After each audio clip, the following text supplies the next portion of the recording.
This morning we're in a Renault T-Cab. I don't think we've been in a Renault T-Cab on the channel, but we'll do a review later on. Anyway, the good news is I've put the address in and the sat-nav agrees with the postcode and it agrees with the address, the road name, so it's looking good. I reckon where I'm going is a decent address because the sat-nav knows about it and knows about the street name.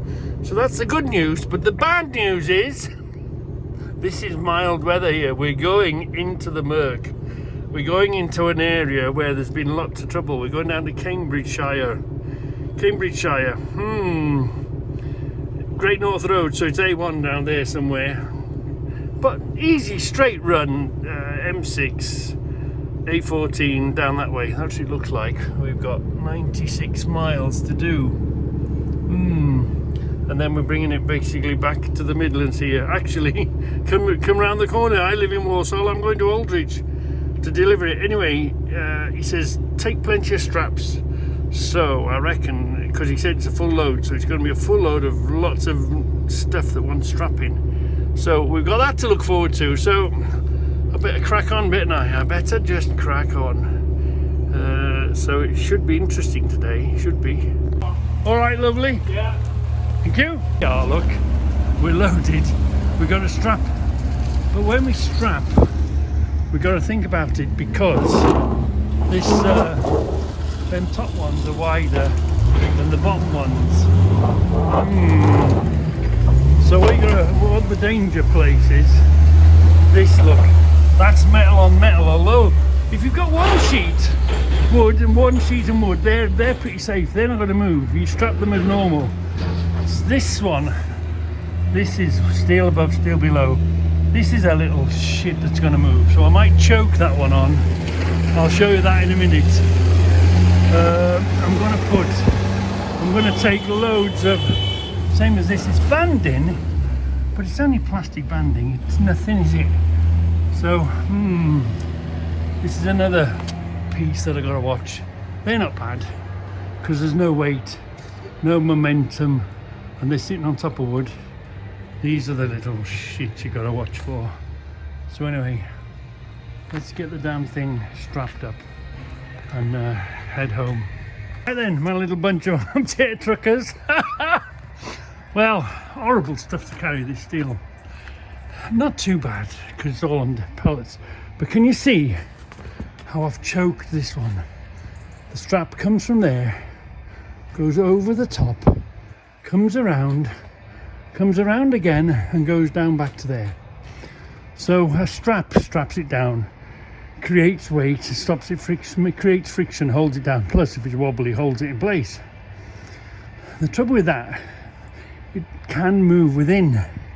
So now I've not only pulled it down, I've pulled it together. So if it does start to move a bit, it'll just tighten up the ends. It's tight, it'll probably get loose, but that's choking it. Now a lot of people do it different ways. The reason I don't do it, choke it from below, some people choke it from the below and go over and have it at the top. This way, can you see the straps are pulling down, plus they're pulling round it to stop it from beginning to move. That's the thing. If it's moving, you're in the shit. But the secret is, first of all, go steady and then don't get it to begin to move. Now that sheet's bigger than the rest. It's the way it's come. As you can see, I've strapped it. I've choked it, look, I've gone round it and come back down again. So I've choked that top one on. Same here, look. I've choked this one on. This is always the slack side because it's your job to get the tension, but it'll level itself out. Maybe halfway home I might stop and give them a bit of a click. Same as the bottom ones. These I'm not too worried about because they're on wood. The friction is pretty good sitting on wood here. This is the danger point. If it's going to move, it's going to move on this. That's what's going to move. I mean, if the rest begins to move, you're in big trouble anyway, but you know, Again, you see, I've choked it. I don't like to strap over, but it's gone over there, so I usually like to not let the taps touch. But you see, this is coming round, strapping it down. Yeah, over the top on this one, because that's all right. And it's not very tall, is it? It's halfway up load, so it's pretty good, and it's heavy stuff. You know, you've done something pretty serious if this stuff starts moving. Oh, I've got to carry on and tie that now. So this one, could do without a tightening. Take the twist out of that there. Yeah. So anyway, we'll do it all, and then we'll just give everything, let it settle, and we'll give everything a last tug before we get rid of it. We won't put that there. We'll put that there. Right. So pull the curtain forward. Strap that. I've done that lot, and I've done this lot. Just strap this, and then we'll be on our way. We'll take a break, and we'll be on our way. So here we are. We're done. Let's just give everything one last click. Let's go give them all just one last click. Make sure the click engages. And then we can sod off. I'm knackered now. So it's important to make sure the front is strapped as well, because a lot of the boys sort of don't strap the front, and you see it coming through the front corner of the curtains. You've just got to stop it from thinking of moving, before beginning to move. Nice and tight. Strap the front, strap the back, strap the middle, and if you've got spare straps, put them everywhere else. But anyway, we're well strapped. The best advice I can tell you, and which was told to me, is okay, now it's on and you've strapped it, take it home as if it's not strapped. Okay, you know it's on there, you know it's behind you, and you know it can kill you, but now drive home as if it's not strapped. Yeah, don't sort of think that, it's strapped on, I'm as safe as houses. You're not. So I'm going to drive this home, bearing in mind it's there, and also bearing in mind that think to myself, it's not strapped. I've got to go gentle around the roundabouts and in the corners and all the rest of it, and keep away from anything that will make me stop suddenly. So today we're in a Renault T-cab. Actually, I quite like them. I am a French.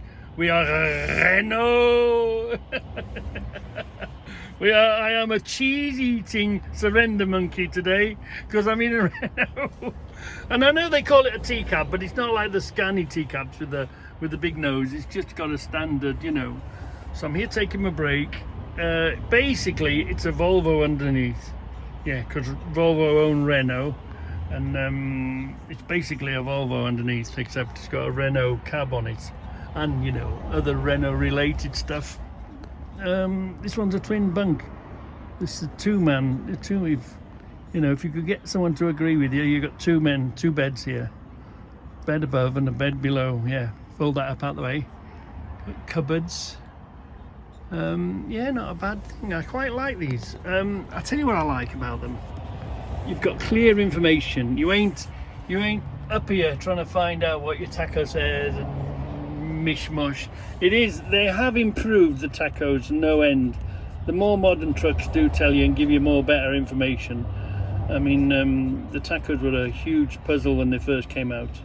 You needed to be a brain surgeon or a computer geek to, you know, at one time you used to have to press the button like 7 times when these started coming out, just to make sure that you'd done it right. And then if you didn't do it right and you did it one short or one too many, it would knacker it up and make it look bad. So it's they've come along a long way, and it's been a great improvement putting them clearly in the dash here. So I was going to say to you, there was a few things I was going to say to you this morning. Before I set off, I was going to tell you what was in my mind. So you pick up your tractor units, and you pick up your trailer. Let's watch the road whilst they're going by, see if we see anything. Anyway, you pick up your trailer. You get your instructions, don't you? You get your piece of paper, tells you what you got to do, what address you got to go to. So you get given your work, fine. So you've done everything you got to do, and you go off and you're out the gates. Now, as soon as you come out the gate, you're thinking, did I put the number plate on the trailer? Oh, did I wind the legs up? Oh, did I put the pin in the fifth wheel? So you're sort of going through your head. As you set off, you're sort of thinking, did I do everything I'm supposed to do? Have I forgotten anything? Have I got fuel? Have I got a fuel card to get fuel should I need it? Well, in this case, they fill up when you get home. So when I get to the yard, before I'll split it, and the last thing I'll do is put fuel and add blue. So generally, unless something odd is happening, when you go in the yard, you fill it back up and it's full for the morning, or for anybody else that takes it over. So it's pretty good. And then obviously, you've not been to this place. You've got your paperwork, you've got your address. Well, part of, like this morning, we saw the address, and we put the address in the sat nav, and they both agreed. And then you got to think, well, okay, do you agree? Do I agree where this place is, this address? So it happens to be I live in the Midlands. So do I turn right and go down south, or do I turn left and go north? So you've got to know in your head roughly where this place is, so that you're heading in the right direction to go and find it. You don't want to be going north when the place you want is down south. Yeah. And then, basically, today's run is basically come down the M6, come out of this place, do a right, go down the M6 to the very end, and then go on to the next A14, and this is the A14, and follow the A14 down. Now, because I'm basically using two roads, my mindset is, and I'll be doing the same now on the way back, I've only got two roads to go, two big straight roads. So what I'm going to do is I'm going to pull out here, and then I'm going to find a truck to follow. You see this guy, look at this guy, keeping a real good gap, following each other, going the same pace. Now, if the guy in front is going 5 miles slower, then fine, you can pass him easily. You've got to sort of think about him as, well, is he loaded, is he unloaded? If he's, I'm in the lay-by outside Buffaloed, yeah. I'm thinking to myself, well, can I pass him easily? And, is there a hill going to happen shortly? So if he's going because he's a bit loaded and we're going uphill, so as soon as we brow the hill and we start going down again, he'll be doing 56 and you'll be doing 56. You'll be wasting your time. You'll be, no point in it. But you see, generally, the good drivers are just following each other in a safe pace. Now, he's just passing because he can. Now, look at this guy. I'm just picking on him, for instance, now. There are madmen out there that want to pass you because they're doing 1 mile an hour quicker. I don't want to go. I want to go the same pace that the guy in front is going. And if he's going, considerably slower, then fine, I can pass him. And I can pass him pretty quickly, pretty efficiently, and then leave him behind because I know I can pull away from him. But these drivers, he's a good driver. Look, he's got a nice gap in between. And just follow each other, But I don't understand these people, especially on dual carriageways, and when it's busy. We should stay in the inside lane, and if we can pass easily and efficiently, then obviously pass. You don't want to be held up.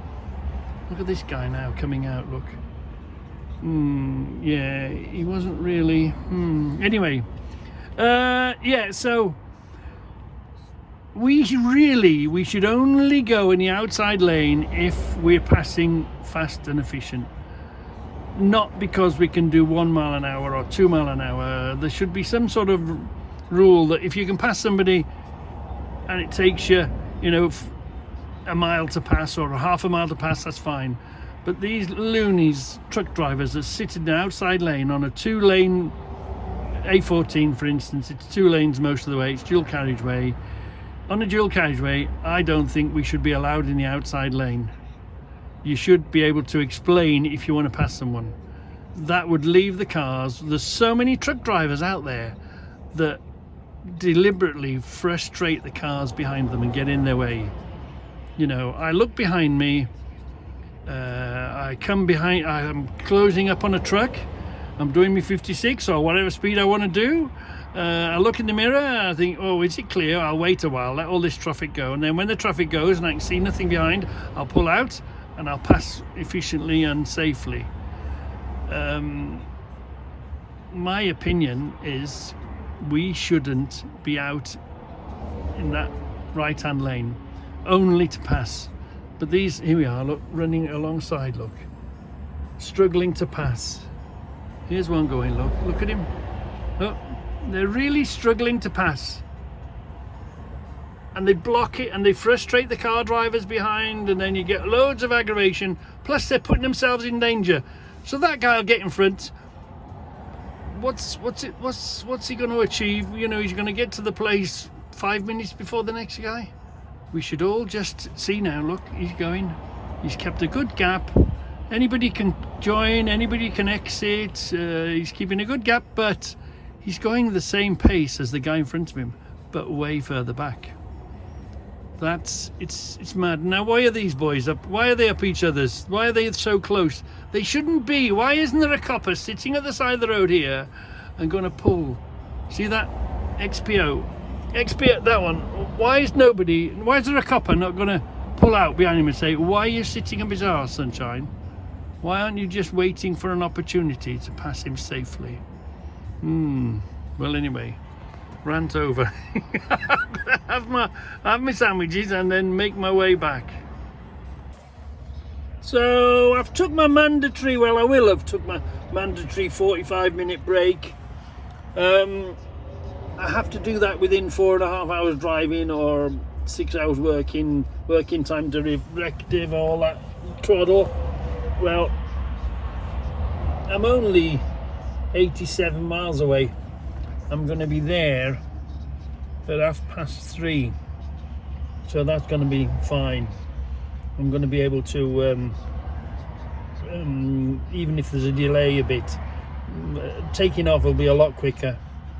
As he lifts it off, I'll be just rolling up the straps and then back to the yard, which is sort of 20 minutes down the road. So a really nice, pleasant day today. Well, we got to get home yet, but you know, so far so good. Cross your fingers. Here we are, the stuff is off. All I've got to do now is tidy up all these straps. Wow, look at that. 2 of the straps, this one was a good old age on it, but 2 of the straps have snapped. This one, which is an older one, and again, one of the older yellow ones. 2 of the older straps had snapped clean through. Wow. I'm glad I put loads of straps on it.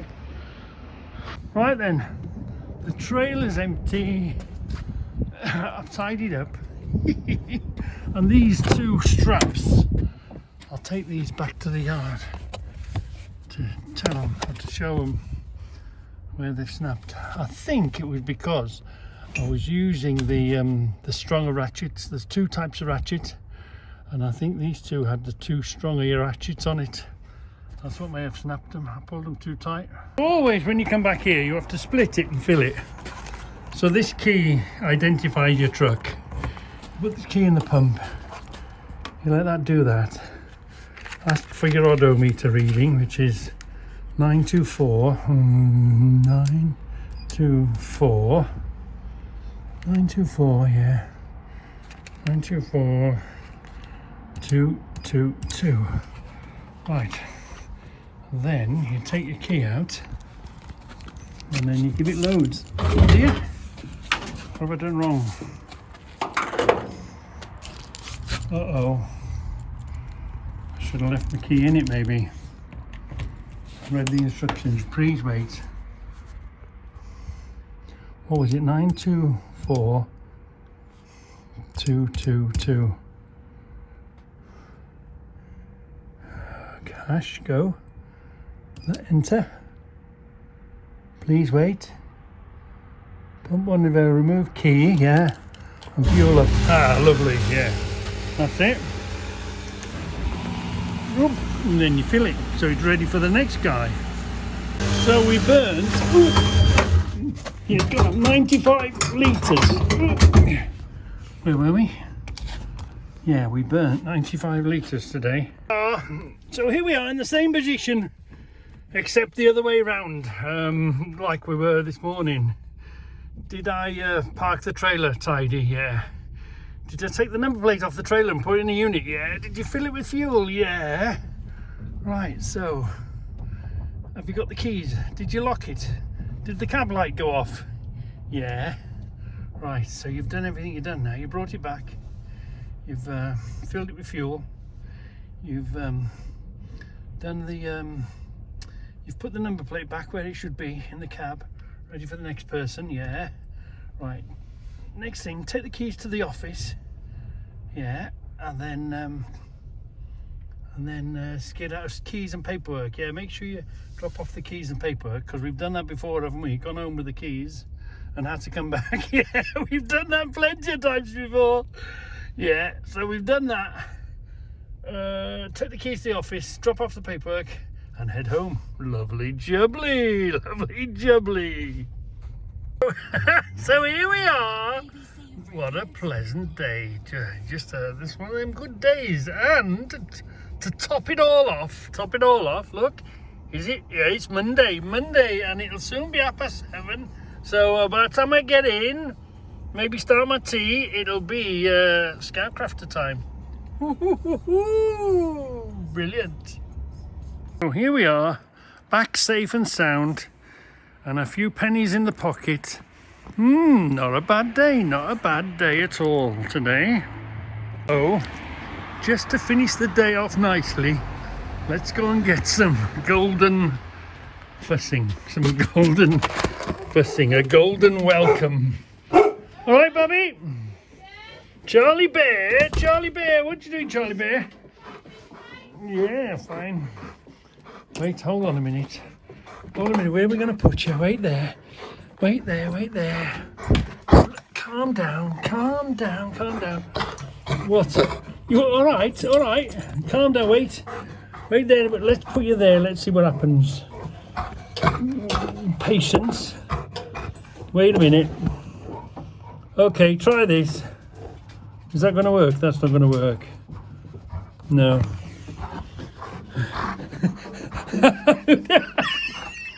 Is that you making me welcome as well, are you? Charlie. Hello, big boy. Hi. Hello, big boy. Hello, big girl. Oh, got fluff in your mouth. Yeah, you're fluff in your mouth now. I'm just hoping I've got you on the camera now. Oh, God, I hope not. Yeah.